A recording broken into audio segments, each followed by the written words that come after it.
Joining us on the Mercedes-Benz Vans phone line is the MLB insider from ESPN and a great deep dive on Aaron Judge to set the table for the World Series back on the Rich Eisen Show. Jeff Passan. How you doing, Jeff? I am dandy, Rich. How are you? Okay, great. So when you called in from Toronto and you're talking about Aaron Judge's historic home run, I had no idea you were following him around. No clue. Yeah, Look at you. I was chasing him a little, kind of creepy, you know.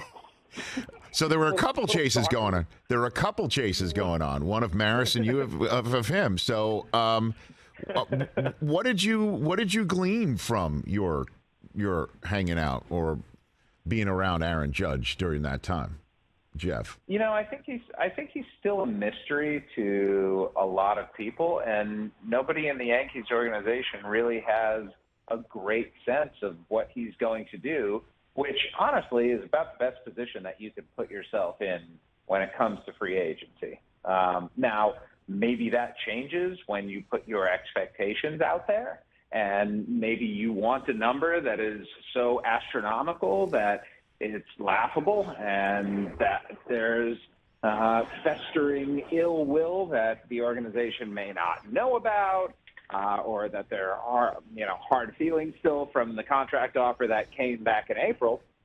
But I think in the end, what Aaron Judge understands is that the cost and the pain of paying him what he is going to want is less than the pain of losing him. There's no question. And when you look at it that way, the Yankees are in a bit of a damned if they do, damned if they don't. But if they don't, they're a lot more damned. Well, the question is will he give them the chance to be damned either way? That the idea around him being such a mystery is that maybe deep down he harbors a desire to go back to California and play for the Giants, and it won't even matter how much money the Yankees throw at him, especially since, Jeff, your quote that you put in your piece that certainly caught my eye was surrounding the moment when Brian Cashman let loose the details of the contract that Judge turned down. And you quoted him telling Anthony Rizzo, a teammate who talked about it with him afterwards, quote, "You don't think I'm worth more?" End quote. So what about that possibility? That was a great story. Wasn't it? Oh yeah, you had me at hello with that one. That literally caused me to text you in the middle of my show to say I need you on my show tomorrow. That's exactly what happened. So yeah, I think that is natural for any high achieving person, right? You want to know that your contributions are appreciated. You want to feel loved. And I think for the most part, Aaron Judge feels pretty loved as a Yankee. He understands that if he's not performing, there are certain standards that the fans have. And those standards do not change over time. Derek Jeter got booed.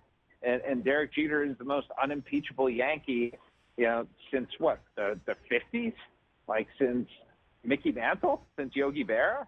I mean, he is everything to that organization, and fans still booed him. So I don't think that getting booed necessarily bothers him. I think he understands that there are many benefits to being a New York Yankee and that the detriments that you have are outweighed by those benefits. But this is a value proposition, Rich.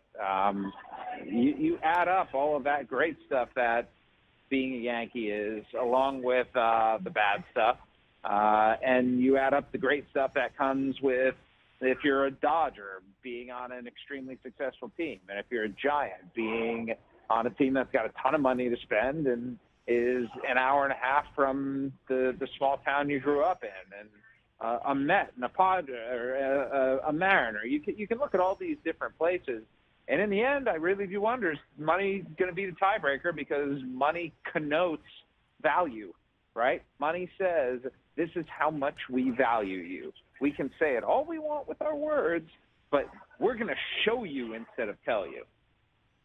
Okay, so it's going to come down to who pays him the most, is what you're saying, or that's your general sense of it? I don't know if it's going to come down to that, because I think there's certainly scenarios, Rich, and which he finds comfort in a place or with a team that may not be willing to pay him the most.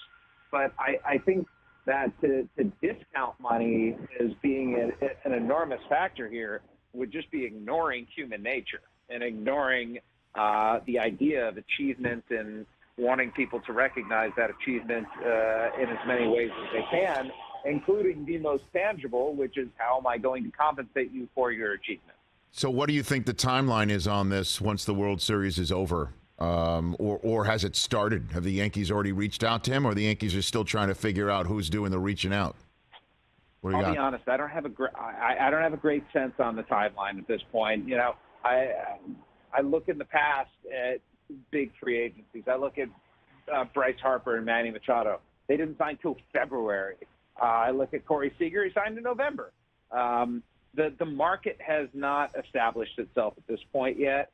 I could see him wanting to get something done quickly because Aaron Judge is a very process-oriented guy and somebody who's pretty meticulous in his routine, and wanting to get that established earlier rather than later is always a good thing. But there's also a scenario in which the market is not what he's looking for, and he runs the risk and is willing to absorb the risk of letting it play out in hopes of getting what he thinks is right and fair. So what are your thoughts on the market? Mets, Red Sox, Dodgers, will they be involved, do you think, in this? I don't know that the Mets are going to be involved. That's not clear at this point.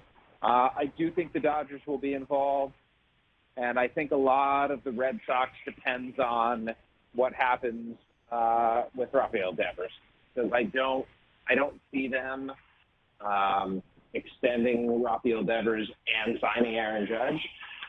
So if a Devers contract comes through, then I think they're probably out of the running for Judge. But if one doesn't, then they'd be foolish not to at least inquire and see if they can sell him on going to Boston. Because you want to talk about a coup, oh my goodness. Can you imagine Aaron Judge with the Red Sox?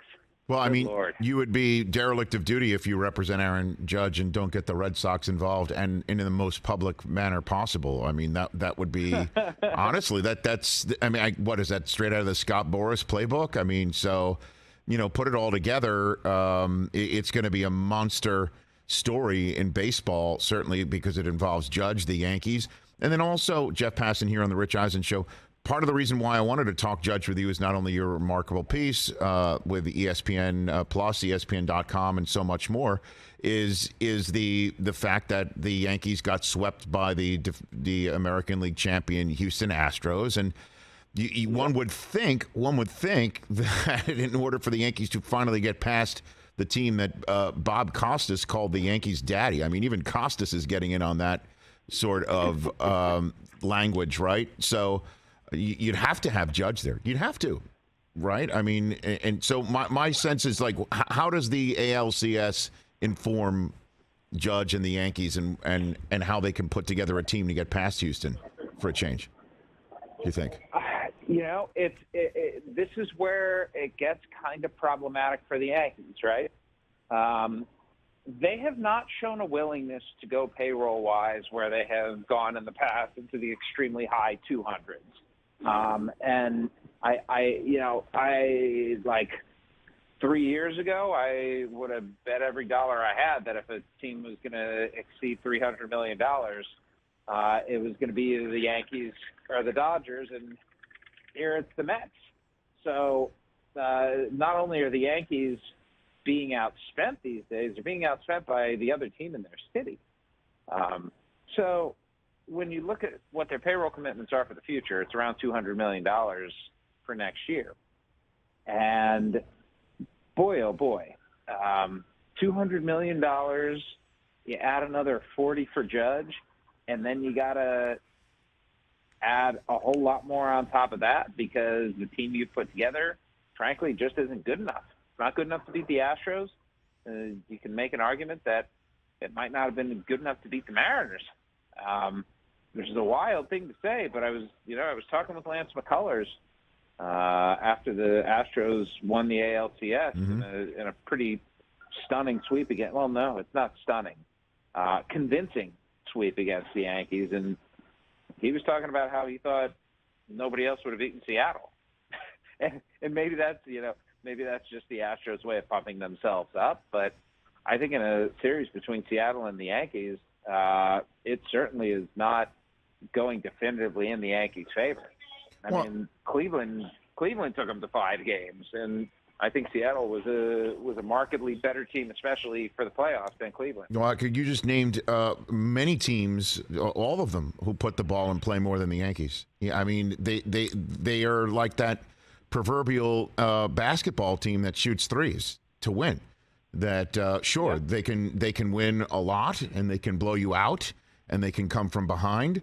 But if the shots aren't dropping, they lose, and that's about it for the Yankees. Like if the ball's not leaving the yard, they lose. Period. End of story. Yep. And when you go against teams like the Astros or Guardians, or if they did have to face the Mariners, there are some good pitchers. Everybody comes out throwing 100 out of the pen now. They'll strike you out. So that's it in this day and age. Yeah. I mean, listen, let's not discount that the Yankees this year lost Michael King, lost Chad Green, lost Scott Efros. Those are 3 really good bullpen arms, and that their bullpen was as thin as it was in the playoffs in large part due to those injuries. That they didn't have DJ LeMahieu, that they didn't have Andrew Benintendi, 2 guys who would have been part of that everyday lineup and strengthened it. That being said, if you put those 5 guys back on the New York Yankees, I still don't think they beat the Astros. I agree. Maybe it's a more competitive series at that point, but they're not better than the Astros. I would agree. They really have to think about what they want to be. And part of me wonders, this is, I'm thinking 3 steps ahead here. Yep. But if Aaron Judge leaves, does that force the Yankees to go out and give up everything they can to get Shohei Ohtani for 1 year? How about both? Can I get both? Can I get re-signing Judge and they give up everything they want for Ohtani, and then that's the one of the ways that they do this, and maybe they get some players like the Guardians have. Get some guy like Steve Kwan to lead off on a team like this. You know what I mean? Like get guys who get on base and don't strike out, and see what happens after that. And don't trade for Josh Donaldson and IKF and try and get your own Jeremy Pena. I mean, look, I could go on and on about the Yankees, and in the couple minutes I have left with you, Jeff Passan, I'd be remiss. Certainly there might be some Phillies and Astros fans screaming at their radio or at their Roku saying, "What about the World Series?" So. What are your two? Rich, what about the freaking World Series? Come on, man. Go for it. I give you the floor. How do you see this playing out, Jeff? The Houston Astros are one of the best teams. I've been doing this 20 years now. They're one of the best teams I've ever seen at preventing runs. It's a weird way to look at things, right? We normally talk about it through pitching or through fielding. No, the Astros are just a run prevention machine. And in the playoffs, they haven't hit all that well, frankly, but they've hit enough. And what really impresses me about them is, we talk about playoff experience, and part of me wants to discount it, right? Because these are all professional athletes. These are all guys who have climbed the ladder wherever they've been, whether it's in high school and college, whether it's among fierce competition down in the Dominican Republic in Venezuela, whether it's in Japan, whatever it is, they are all incredible competitors. But there's just a certain calmness that the Astros have in close games, and it's a rational confidence. We have those irrational confidence guys who think they're better than they are and go and do wild things and chuck up 30-foot heat checks. No, the Astros' confidence is completely rational because they know that they're really damn good. They've been here, they've done this, and it's almost like walking for them. It's almost like breathing for them. They succeed without thinking about it. The Phillies, on the other hand, this is Bryce Harper's first time in a World Series. This is Rhys Hoskins' first time in a World Series. JT Realmuto's first time in a World Series, Aaron Nola's first time in a World Series, Zach Wheeler's first time in a World Series. We can go on and on about the incredible litany of players, top-end talent that the Philadelphia Phillies have. Listen, I buy into the idea that there are teams of destiny. I don't mean it like it's preordained that this team's going to come out of nowhere. To me, a team of destiny is a team that gets hot as can be and just rides that wave. And I never like betting against teams like that because it feels like they just have this snowball that's been rolling down a mountain and is an avalanche, and it's going to be impossible to stop. All right, so crystal ball it. But the what do you got? Crystal ball it. What do you got for me?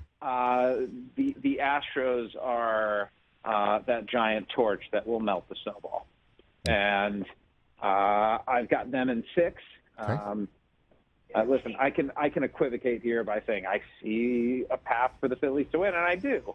I think they need to score early in games and really try and wear out that deep bullpen. I think they need to win 3 out of the 4 starts made by Aaron Nola and Zach Wheeler.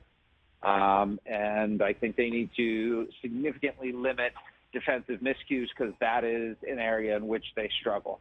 If they can do all those things, they can beat the Astros. But I think, I think the odds makers have it right. The Astros are pretty strong favorites at this point because whether it's through the 106-win regular season or their, 4th World Series in the last 6 years after 6 consecutive American League championships, or ALCS appearances, they've earned the right to get the respect that they have. Jeff Passan, appreciate the time. Let's talk after the series and when the hot stove begins heating up. Really appreciate it, brother. Travel safe. Thanks, Rich. Great talking with you. Right back at you. At Jeff Passan on Twitter. Follow him. He's a must follow. And obviously check out his story on Aaron Judge, which is the biggest story in baseball once the World Series is over, along with what might happen with Ohtani, right here on The Rich Eisen Show.